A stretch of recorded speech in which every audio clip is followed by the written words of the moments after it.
समय बदल रहा है मित्रों। और इस बदलते समय के साथ हमको बहुत सारी ऐसी चीज़ें मिल रही है जो हमको पहले नहीं मिलते थे। जैसे हमको अभी हमारे हाथ में स्मार्टफोन है, इंटरनेट है, स्मार्ट टीवी है। एक ज़माना हुआ करता था जब हम लोग सैटेलाइट टीवी देखते थे, उससे पहले दूरदर्शन देखते थे। अभी ओवर द टॉप का ज़माना है और पता नहीं फ्यूचर में जाके और हमको क्या मिले। लेकिन इस बदलते समय के साथ हमने एक चीज़ देखा है कि जो हमारे जो बच्चे हैं उनको बिगड़ैल ठहराया गया है। कहा गया है हमारे बच्चे बुरे हो रहे हैं, बर्बाद हो रहे हैं। मुझे ऐसा नहीं लगता मित्रों।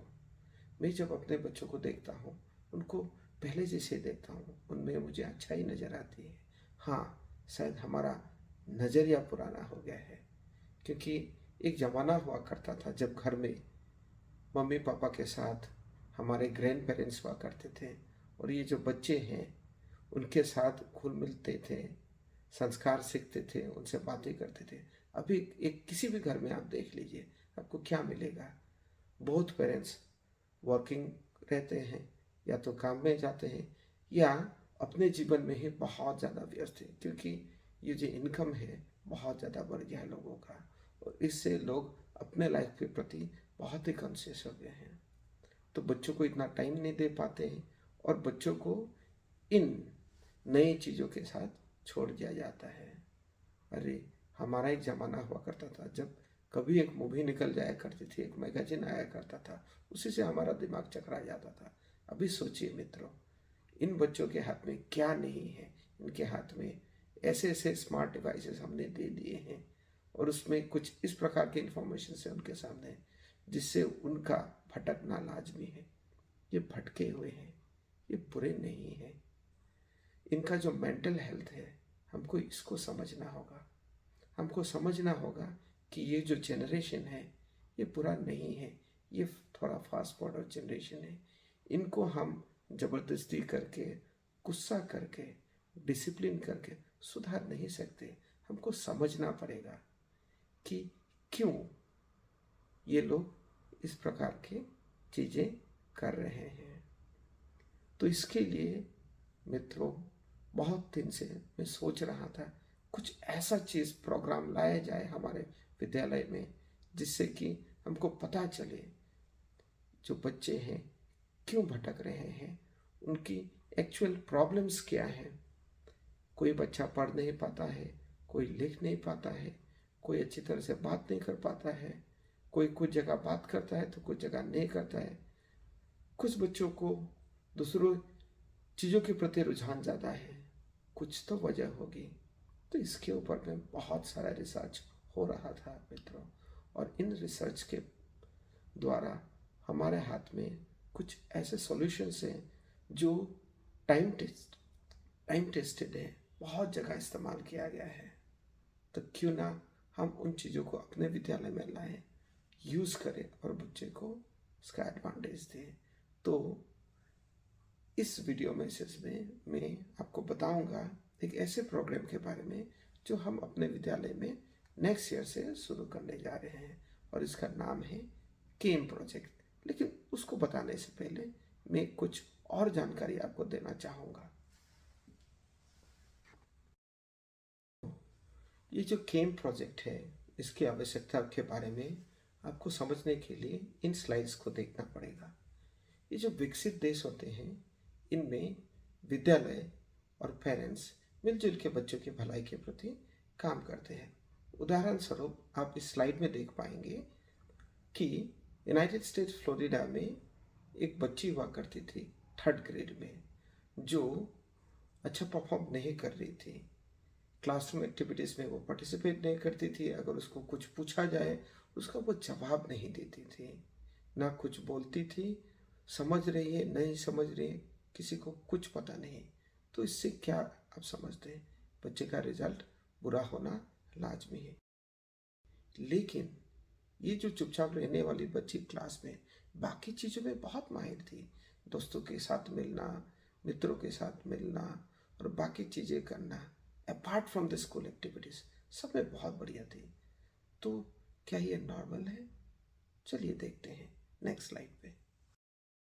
तो ये जो बच्चा जिल था, उसके प्रति स्कूल काउंसलर को इन्फॉर्म किया जाता है, और जैसे काउंसलर को पता चलता है इस बच्चे के बिहेवियर के बारे में कि कहीं वो बात करता है कहीं नहीं करता है, तुरंत इसके ऊपर कुछ साइकोमेट्रिक्स टेस्ट किए गए, और उस टेस्ट से ये पाया गया, ये डिस्कवर किया गया कि बच्चे को एक एंजाइटी डिसऑर्डर था मित्रों। और इस एंजाइटी डिसऑर्डर को सिलेक्टिव म्यूटिज्म कहा जाता है, जिसमें क्या होता है कि कुछ जगह पे तो बच्चा अच्छी तरह से परफॉर्म कर सकता है, कुछ जगह वो परफॉर्म नहीं कर सकता। ये नॉट ओनली बच्चों में होता है, हम बड़ों के बीच में भी इसको देखते हैं। आप देख सकते हैं कुछ लोग बड़े स्मार्ट रहते हैं अपने मित्रों के सामने कुछ जगह पे, लेकिन उनको हजारों के सामने में खड़ा कर दीजिए वो डर जाते हैं।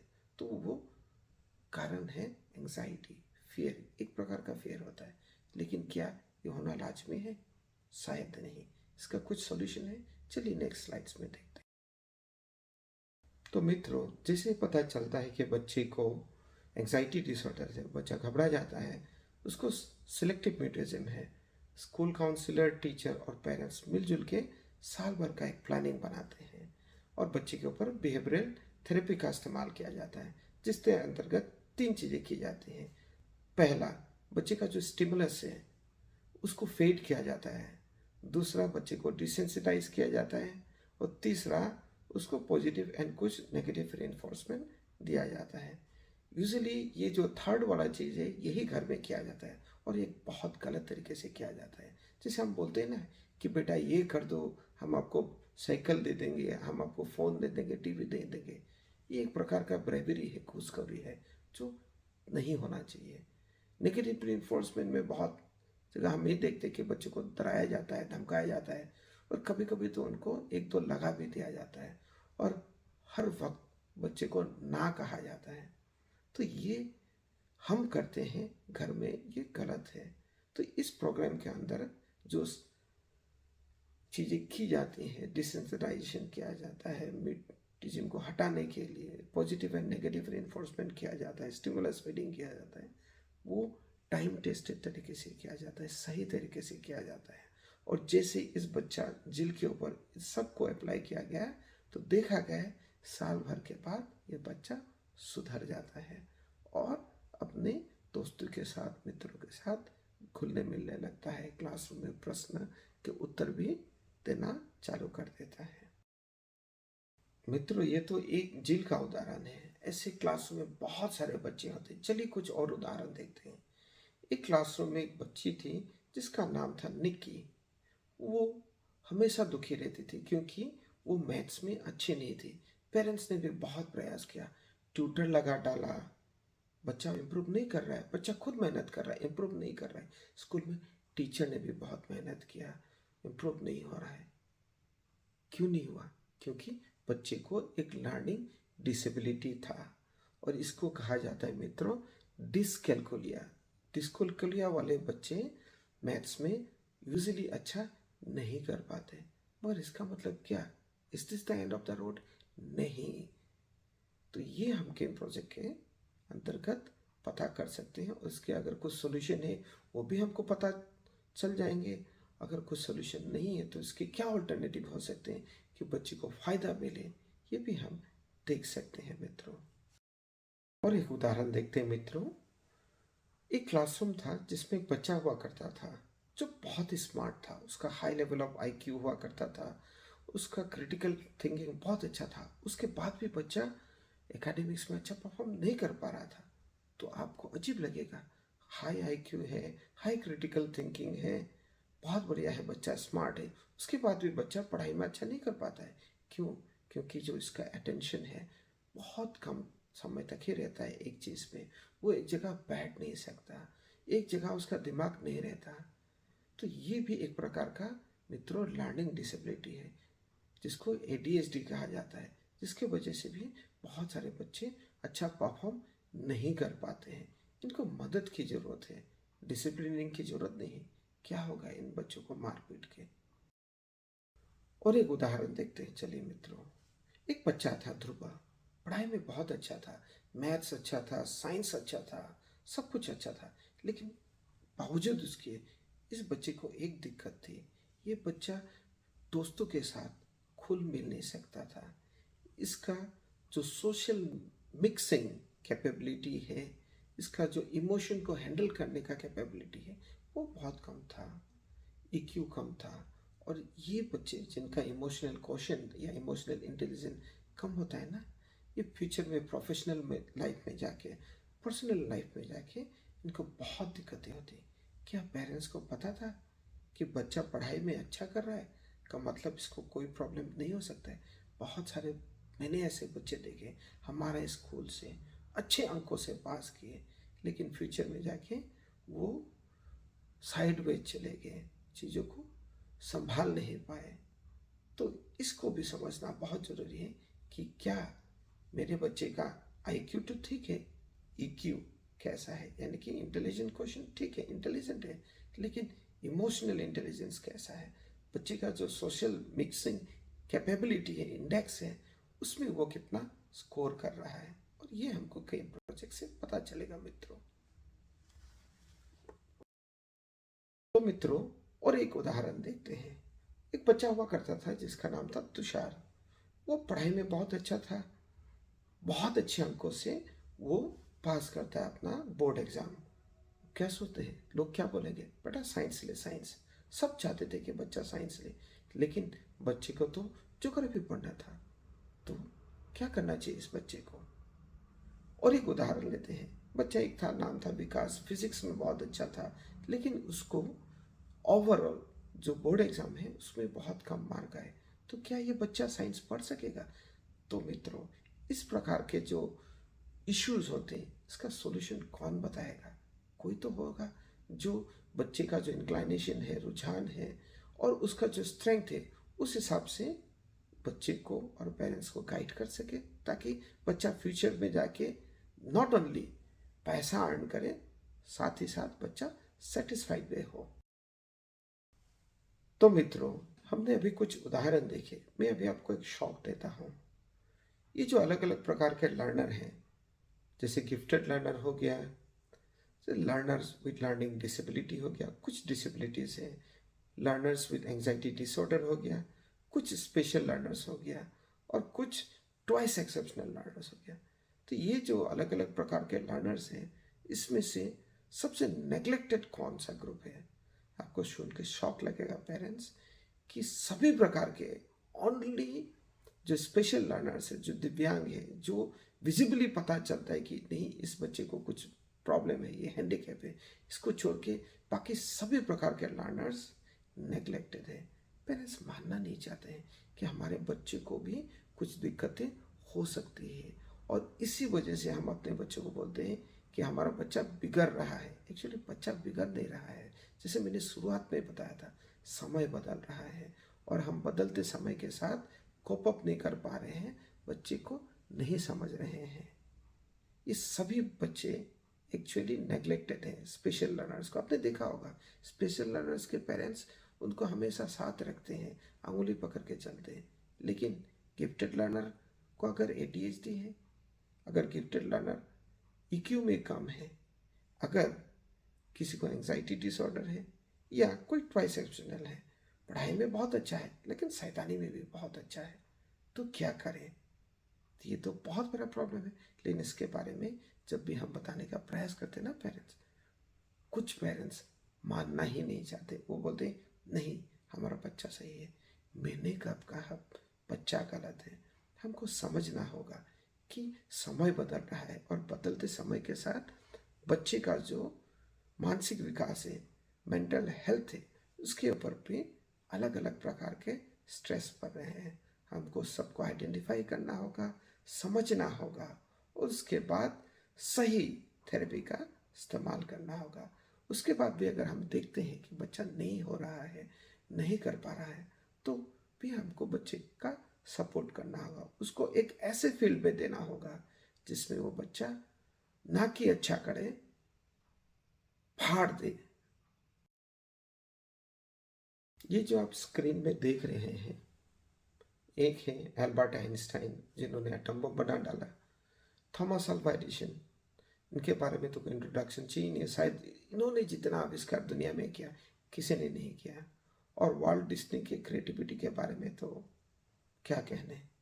लेकिन ये जितने भी लोग थे, क्या पता है पेरेंट्स, इनको एक बहुत बड़ा लर्निंग डिसेबिलिटी था। ये ट्वाइस एक्सेप्शनल थे, कहीं बहुत अच्छे थे तो कहीं बहुत बुरे थे। ये तीनों व्यक्ति, तीनों डिस्लेक्सिक थे, इनको डिस्लेक्सिया था। मतलब ये चीज़ों को पढ़ के समझ नहीं सकते थे। एल्बर्ट आइंस्टाइन के बारे में आपने पढ़ा होगा कि इसको कितना स्ट्रीम बदलना पड़ा, क्योंकि ये पढ़ के चीज़ों को समझ नहीं सकता था। अभी सोचिए, अगर इनके पेरेंट्स इसको फोर्स करते कुछ ऐसा सब्जेक्ट लेने के लिए जिसमें इनको डिस्लेक्सिया के वजह से ये परफॉर्म नहीं कर पाते, तो इनका क्या फ्यूचर होता, या हमको वो सब चीज़ें मिल पाती जो उन्होंने दिया हंसी खुशी से दुनिया को? शायद नहीं। तो ये लर्निंग डिसेबिलिटी है क्या? लर्निंग डिसेबिलिटी एक मेंटल कंडीशन है जिसके वजह से एक व्यक्ति अपने दोस्तों के मुकाबले कुछ चीज़ों में पिछड़ा रहता है, कुछ ज्ञान नहीं ले पाता। और आपको पता है, दुनिया में सबसे ज़्यादा जो कॉमन लर्निंग डिसेबिलिटीज़ है वो है डिस्लेक्सिया। डिस्लेक्सिया जिन बच्चों का होता है वो चीज़ों को पढ़ के समझने में उनको बहुत दिक्कत होता है। अगर उनको वीडियोस दिखाया जाए, अगर कोई उसको बोल के समझा दे, समझ आएंगे, लेकिन ये पढ़ के समझ नहीं सकते हैं। जैसे एल्बर्ट आइंस्टाइन का आपने केस देखा था अभी। फिर कुछ बच्चों को और एक डिसेबिलिटी होती है जिसको ADHD कहा जाता है। इनका अटेंशन डेफिशिट होता है। ये माइल्ड हो सकता है, मॉडरेट हो सकता है और बहुत हाई हो सकता है। ADHD वाले बच्चे IQ में हाई हो सकते हैं, लेकिन क्योंकि अटेंशन डेफिशिट होता है तो पढ़ाई लिखाई में वो कभी कमज़ोर हो जाते हैं। फिर कुछ इस प्रकार के केसेस मिलेंगे जिसमें बच्चा डिसकैलकुलिक हो, उनको नंबर्स के साथ प्रॉब्लम होगा, कैलकुलेशंस के साथ प्रॉब्लम हो, और ये बच्चे मैथमेटिक्स में बहुत कमज़ोर होंगे। कुछ बच्चों को डिस्ग्राफिया हो सकता है।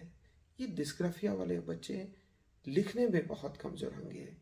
इनका सेंटेंस कंस्ट्रक्शन, जब अगर हम छोटे क्लासेस के बारे में बोलें तो इनका हैंड राइटिंग, जो मोटर कोऑर्डिनेशन होगा, बहुत अच्छा नहीं होगा। जब ये धीरे धीरे बड़े होंगे वो सेंटेंसेस में गलती करेंगे, बीच बीच में वर्ड छोड़ जाएंगे, उनका जो राइटिंग होगा वो इतना मजबूत नहीं होगा। और एक प्रकार का लर्निंग डिसेबिलिटी है जिसको डिस्प्रैक्सिया कहा जाता है। ये जो डिस्प्रैक्सिया वाले बच्चे हैं वो खुद को अच्छी प्रकार से कैरी नहीं कर सकते, समाज में खुद को अच्छी प्रकार से हैंडल नहीं कर सकते। तो ये तो कुछ लर्निंग डिसेबिलिटीज़ है। इस प्रकार के बहुत सारे लर्निंग डिसेबिलिटीज़ है। तो क्या हमको इन सब लर्निंग डिसेबिलिटीज़ का जानकारी नहीं होना चाहिए पेरेंट्स?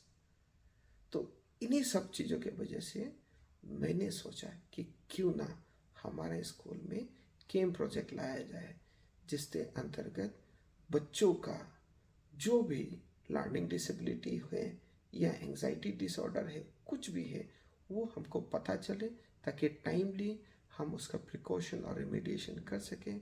और जो बच्चे क्लास 8 एंड अबव हैं उनके लिए हम कुछ ज़्यादा नहीं कर सकते, क्योंकि कहा जाता है कि बच्चों का जो IQ है, इंटेलिजेंस क्वोशिएंट है, वो फिक्स हो जाता है क्लास 8 तक जाते जाते। उसके बाद चलिए जो भी है हमारे पास, हमारे बच्चों के पास है, उसको लेके एक अच्छा सुनहरा भविष्य हम कैसे दें, एक ब्राइट फ्यूचर कैसे दें, उसको समझने के लिए उनका करियर काउंसलिंग भी बहुत ज़रूरी है, जो केम प्रोजेक्ट के अंदर किया जाएगा। उनको बताया जाएगा कि उनके नेचुरल एंडाउमेंट्स के हिसाब से, उनके स्ट्रेंथ्स एंड वीकनेसेस के हिसाब से उनको कौन सा स्ट्रीम लेना चाहिए, उनको फ्यूचर में क्या पढ़ना चाहिए।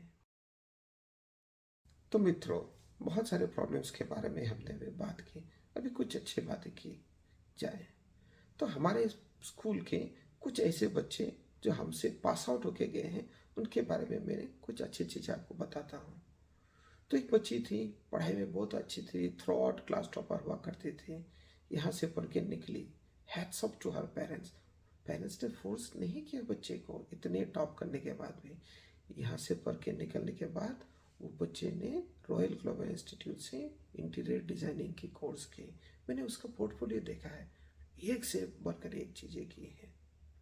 और एक दूसरी बच्ची है जो हमसे पास, हमारे स्कूल से पास होने के बाद बच्चे ने कॉमर्स लिया और उसने हाई सेकेंडरी में टॉप किया और बहुत अच्छा रिजल्ट करने के बाद शायद बच्चे को गोल्ड मेडल भी मिला होगा। बहुत उसको प्रोग्राम में बुलाया गया, फेलिसिटेट किया गया। उसके बाद सबने बताया होगा बच्चे को कि बेटा तू MBA कर, BBA कर या CA कर, लेकिन बच्चा नहीं माना। Again hats off to the parents. आज वो बच्चा बेंगलोर में वीडियोग्राफी और फोटोग्राफी सीख रहा है। तो आप क्या सोचते हैं? बच्चा खुश है, यही तो हमको चाहिए। और मुझे 100% कॉन्फिडेंस है ये बच्चा एक दिन जाके हम सबको प्राउड फील कराएगा। और एक बच्चे का मैं उदाहरण देना चाहूँगा। एक बच्ची थी जो पढ़ाई में ठीक ठाक थी, लेकिन उसको म्यूजिक में बहुत रुचि था। ये बच्ची कुछ दिन पहले जब मैं उससे मिला, मुझे सुन के बहुत अच्छा लगा। वो शिलोंग में एक कॉलेज से म्यूजिक में बैचलर्स डिग्री कर रही हैं।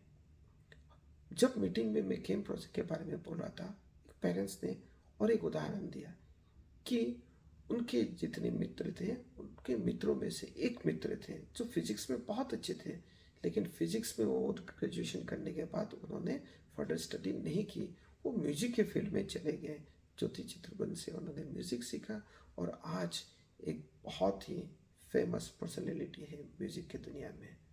तो इन चारों एग्जाम्पल से हमको क्या समझ में आया कि कोई बच्चा अगर पढ़ाई में अच्छा है, मैथ्स में, साइंस में अच्छा है, रिजल्ट अच्छा कर रहा है, कोई ज़रूरी नहीं है कि वही बच्चा एक ही फील्ड में जाए। अभी बहुत से डाइवर्सिफाइड फील्ड है जिसमें वो बच्चा जा सकता है। सबसे इम्पोर्टेंट चीज़ क्या है? खुश रहना। और अगर हमको कामयाबी चाहिए तो हमको खुश रहना ही पड़ेगा मित्रों। तो अंत में मैं यही कहना चाहूँगा कि ये केम प्रोजेक्ट बहुत सोच समझ के स्कूल में लाया गया है। इसके जो फाइंडिंग्स हैं ये हमको शेयर किया जाएगा, पेरेंट्स को शेयर किया जाएगा। पेरेंट्स के साथ ये जो केम एक्सपर्ट्स हैं वो बातें करेंगे, कॉमन सेशंस होगा। अगर ज़रूरत पड़े जो एक्सेप्शनल लर्नर्स हैं इनके साथ 1-on-1 सेशन करेंगे। ये साल में 2 बार हमारे यहाँ आएंगे। ये एक ट्रस्ट के अंतर्गत सब्सिडाइज रेट में हमने इनसे लिया हुआ है बच्चों के भलाई के लिए। तो डियर पेरेंट्स, हम उम्मीद करते हैं कि जो केम प्रोजेक्ट हम नेक्स्ट ईयर अपने बच्चों के लिए ला रहे हैं आप इसमें कोऑपरेट करेंगे। और फाइनली एक चीज़ मैं बता दूँ पेरेंट्स, इसको अपनाना, एक्सेप्ट करना ही सबसे इम्पॉर्टेंट चीज़ है। अगर आप इसको एक्सेप्ट ही नहीं करेंगे, इसके फाइंडिंग को एक्सेप्ट नहीं करेंगे और कोऑपरेट नहीं करेंगे तो इससे ज़्यादा फ़ायदा हम नहीं सोच सकते हैं। हाँ, लेकिन अगर आप इसके फाइंडिंग्स को सीरियसली लेंगे, हमारे साथ कोऑपरेट करेंगे और जो केम एक्सपर्ट हैं ये through out the year available रहेंगे हमारे साथ कि कुछ भी प्रॉब्लम हो रहा है, हम उनके बच्चों के साथ कुछ थेरेपी कर रहे हैं या आपको कुछ रिकमेंड कर रहे हैं, बच्चे को फ़ायदा नहीं हो रहा है तो आपको मार्गदर्शन करेंगे, रास्ता बताएंगे। तो डियर पेरेंट्स, फिंगर्स क्रॉस्ड, बहुत बढ़िया प्रोग्राम है ला रहे हैं अपने स्कूल में बच्चों की भलाई के लिए। उद्देश्य यही है, हमारे बच्चे बहुत अच्छे हैं, कुछ बच्चे भटक गए हैं। क्यों भटक गए हैं? अगर इसका प्रश्न का उत्तर अगर हमको मिल जाता है तो मिलजुल के हम बच्चों के प्रति कुछ अच्छा ही कर पाएंगे। तो with that, thank you so much.